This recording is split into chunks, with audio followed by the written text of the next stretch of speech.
The wind cut through the open fields like a blade that morning. It was early 1944, somewhere near the shattered villages of Ukraine, and the silence felt wrong. Too heavy, too still. Snow clung to the broken earth, hiding shell craters and frozen bodies beneath a white sheet that looked almost peaceful from a distance. But nothing about this place was peaceful. Somewhere beyond the tree line, engines rumbled low and deep, like a storm waiting to break. German tank crews, veterans of years of war, leaned out of their hatches and watched the horizon with a mix of boredom and confidence.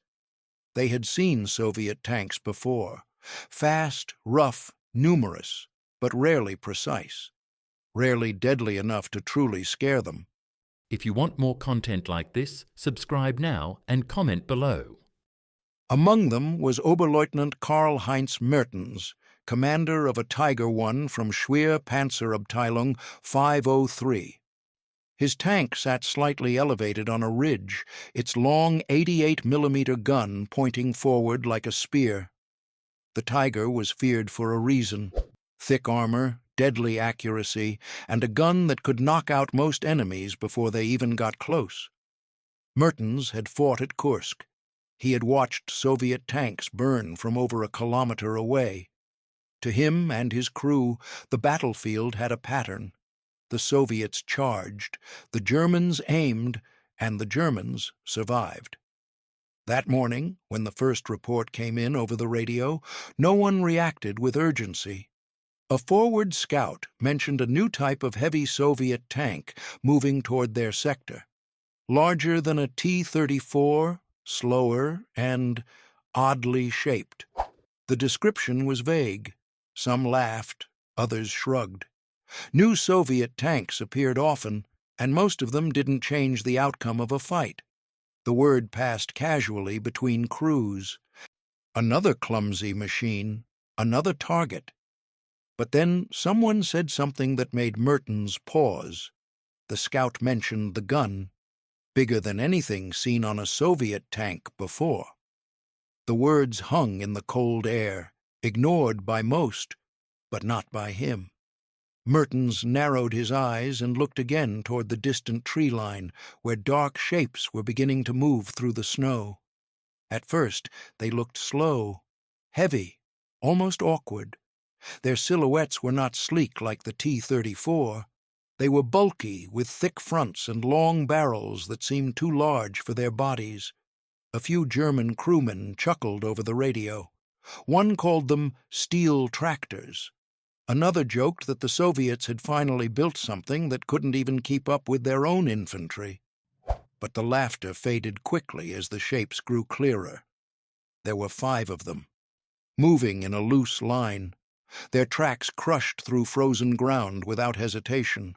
Snow and dirt sprayed behind them as they advanced steadily, not rushing, not hesitating. They were not charging blindly. They were coming forward with purpose. Mertens raised his binoculars. He studied the lead vehicle carefully. Its turret was massive. Its armor looked thick, sloped in a way that might deflect incoming fire. And the gun! It was enormous. Longer than he expected, thicker than anything mounted on a Soviet tank before. It looked like it belonged on an artillery piece, not a tank. Range 1,200 meters, his gunner reported calmly. Mertens didn't answer right away. He kept watching.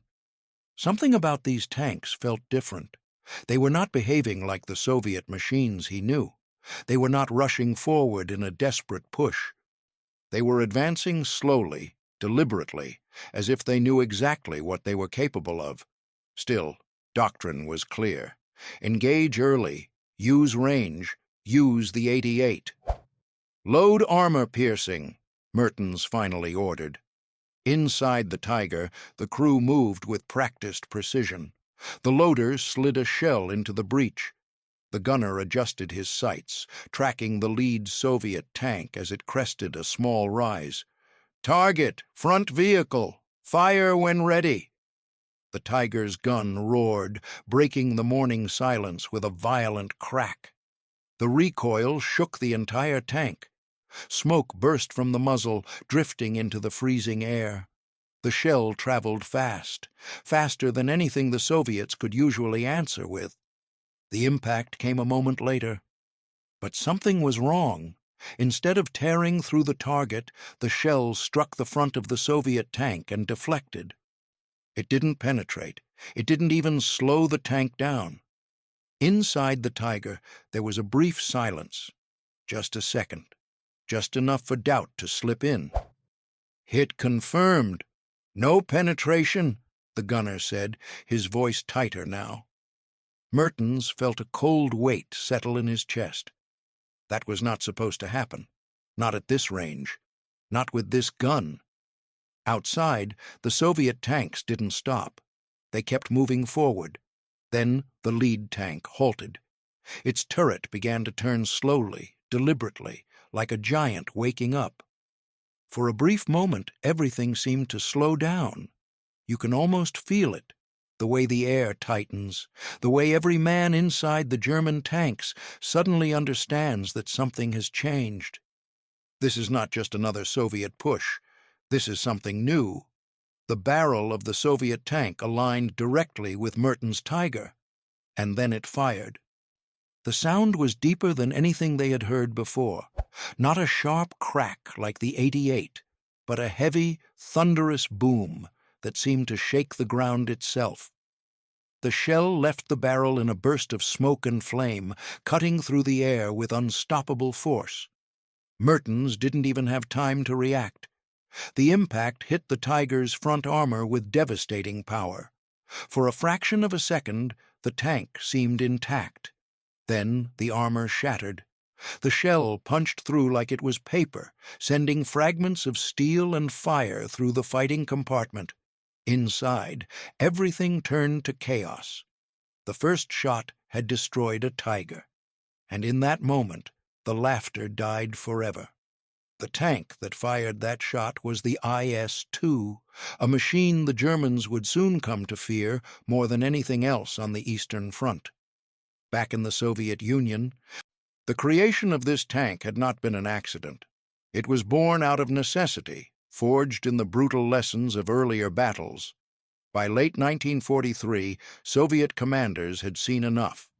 The T-34 was reliable, fast, and effective, but it struggled against heavily armored German tanks like the Tiger and Panther. Soviet crews were often forced to get dangerously close just to have a chance at penetrating enemy armor. The cost in lives was high. Engineers and designers, led by Joseph Cotton and his team in Chelyabinsk, were tasked with creating something different, something that could not only survive a hit from a German heavy tank, but deliver one that would end the fight instantly. The result was the IS-2, named after Joseph Stalin himself. It was not built for speed. It was not built for elegance. It was built for one purpose: to break through.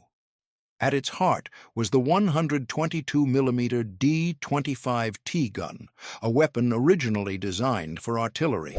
It fired massive shells capable of destroying even the heaviest German armor. The trade-off was a slower rate of fire, but Soviet doctrine accepted that. The IS-2 was not meant to fire rapidly. It was meant to fire once and make that shot count. Its armor was thick and sloped, especially at the front, designed to deflect incoming rounds. Its silhouette was intimidating. Its presence on the battlefield was unmistakable. But to German crews seeing it for the first time, it didn't look like a threat. It looked slow, heavy, clumsy, until it fired. Back on that frozen field, chaos spread quickly among the German lines. Another Tiger opened fire, its gun flashing as it sent a shell toward the advancing Soviet tanks. This time, the shot struck the side of one of the IS-2s, but again, the result was not what they expected. The shell failed to penetrate cleanly, leaving only a scar on the armor. The Soviet tanks responded methodically.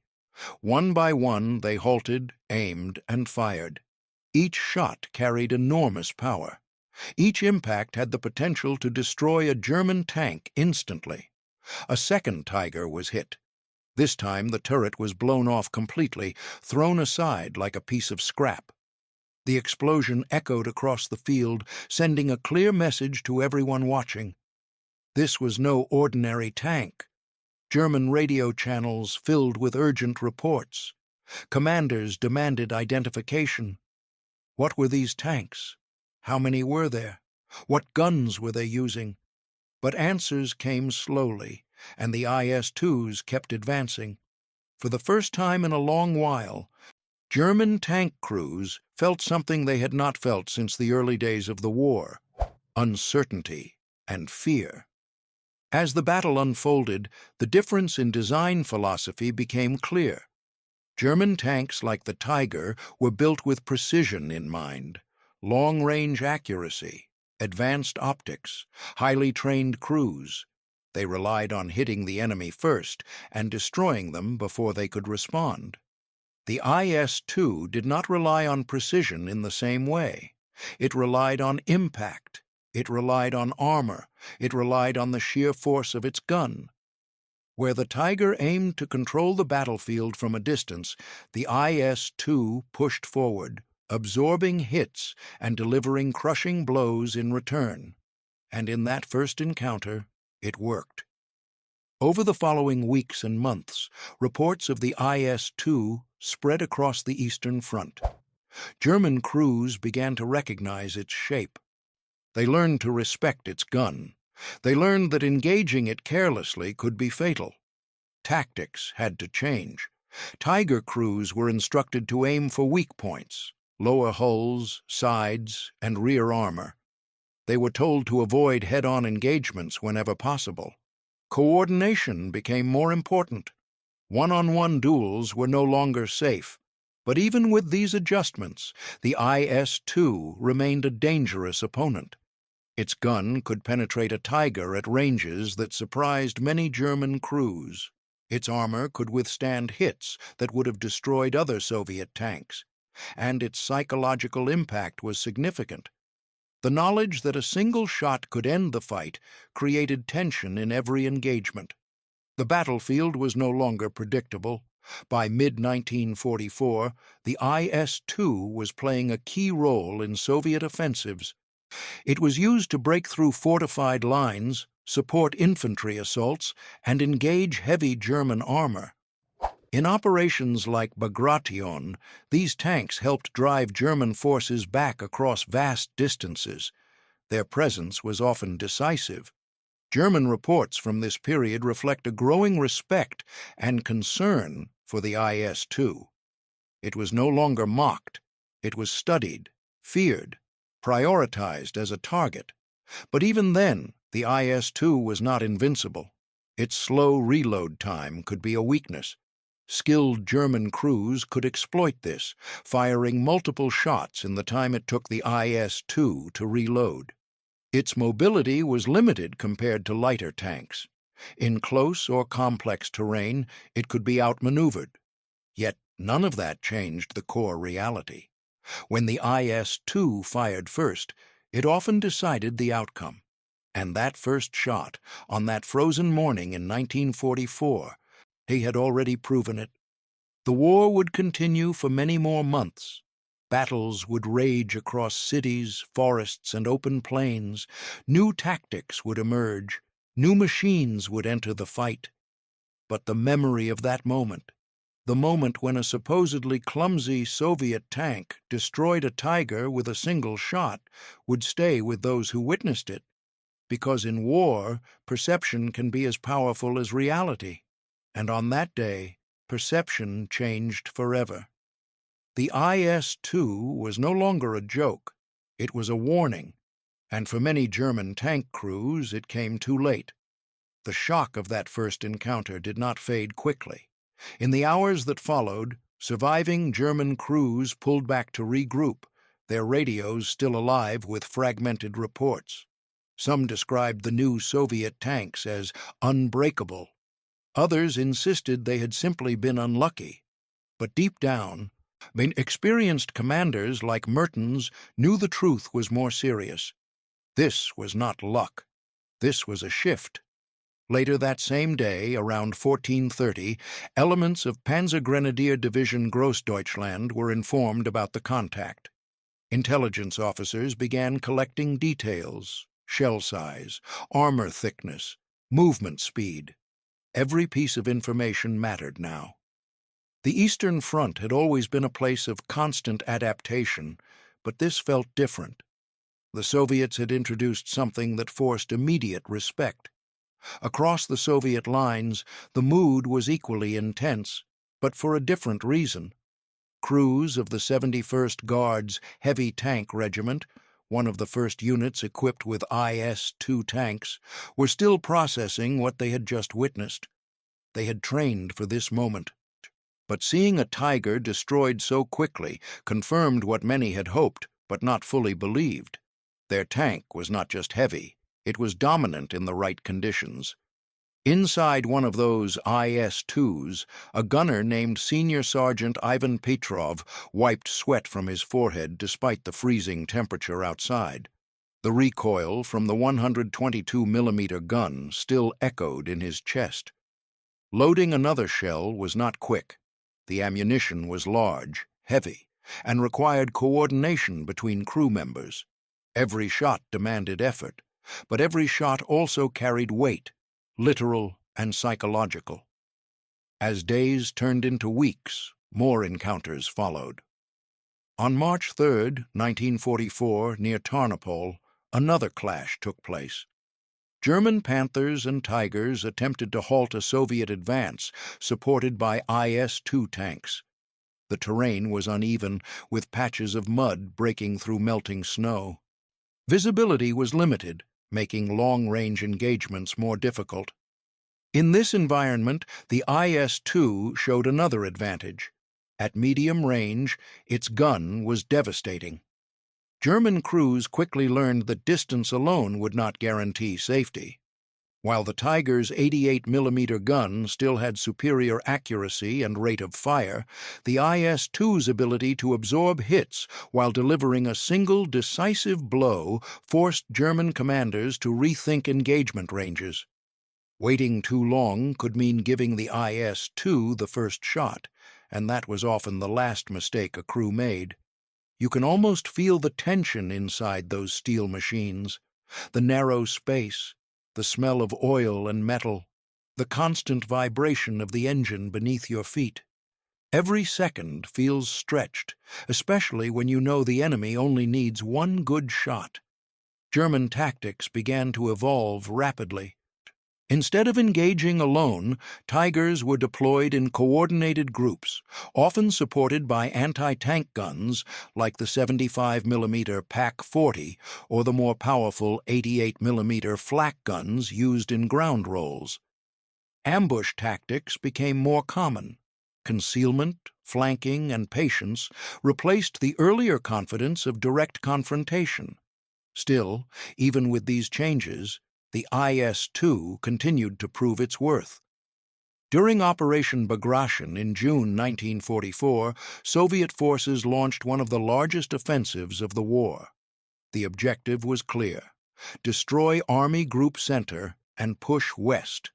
IS-2 tanks were used at key breakthrough points, often leading assaults against fortified German positions. Their role was not just anti-tank. The high explosive power of the 122mm shells made them extremely effective against bunkers, buildings, and infantry positions.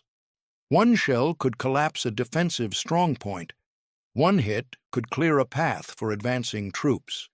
In the chaos of those massive battles, individual duels between tanks still occurred, but the IS-2's true strength became clear in combined operations.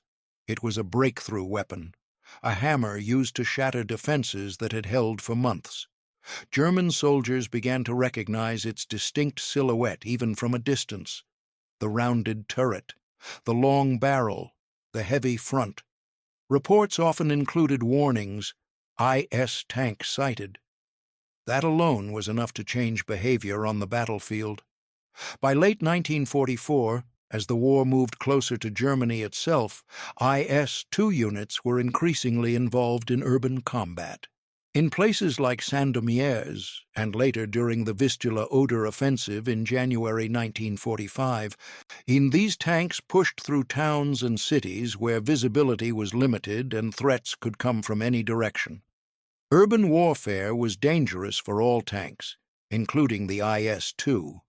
Narrow streets, hidden anti-tank teams, and close-range engagements reduced many advantages. But even here, the IS-2's heavy armor and powerful gun made it a valuable asset.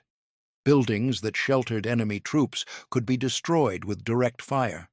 Defensive positions could be eliminated quickly. You can imagine standing in one of those streets. Rubble everywhere, smoke hanging in the air, the sound of distant gunfire echoing between broken walls. And then the deep, unmistakable boom of a 122mm gun firing somewhere nearby. As Soviet forces approached Berlin in April 1945, IS-2 tanks played a visible role in the final battles of the war in Europe. Streets became battlefields. Every intersection could hide danger. German defenders, including remnants of panzer divisions and Volkssturm units, fought desperately to slow the advance.